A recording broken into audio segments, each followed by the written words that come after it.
There's a balance. I guess that's why. Ay! Hoy! Ay? Ano yun? It's time for... Tarantanong! Wow! May ganyan? Bongga?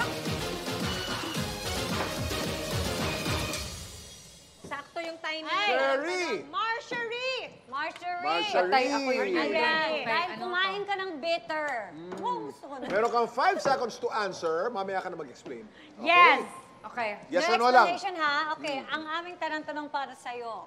Ang tanong, nasa isang complicated relationship ka ba ngayon? Oo o hindi? Hindi. Hindi. You're confident. Grabe ka bang bear? With Bakit confidence. hindi? Because it's I not love it, complicated. Mars. Hindi.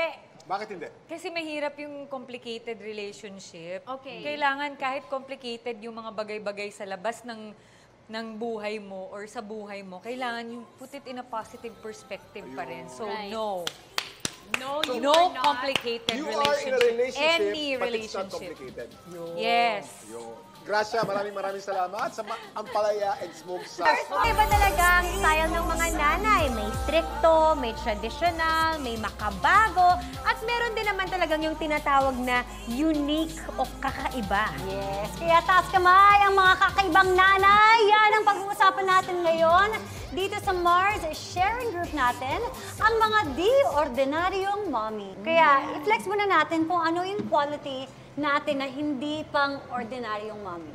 Feeling ko I can say na hindi talaga ako ordinary mom sa anak ko kasi napapansin ko yun and even with his classmates kasi syempre nakikita ko yung dynamic. Ang tawag ng anak ko sa akin, you're a cool mom, sabi niya sa akin. Kasi parang kung kaming dalawa lang, nagkakasundo kami. Parang barkada lang. Oh, parang barkada. So, kumbaga nasasabayan ko yung mga trip niya as a kid. Tapos nakikita din daw niya with me and mga pamangkin ko. Kasi mga barkada ko, mga pamangkin ko. So, ako nagtuturo.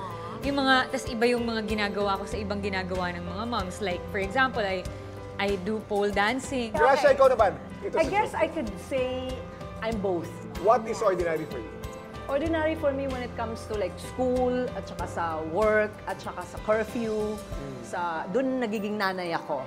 And then may times na nagiging tatay din ako, na strict ako sa mga, ini-inspect ko talaga yung mga Kasi, kadate, yung mga nakakausap. Single mom ka eh. All for your life. Yes, so... Oh! Wow! Saan niyo nakuha yan? Secret! Ang galing ah! Gracia, ang gaganda. That's my apo! Apo mo na ba yan? Yes!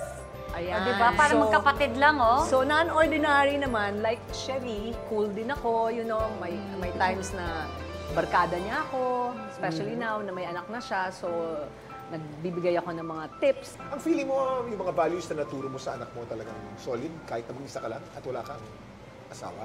I think so, kasi naging rin ako I also came from a broken family.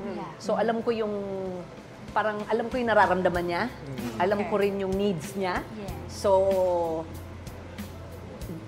having those lessons and experience, alam ko kung ano yung, kumaga I can relate.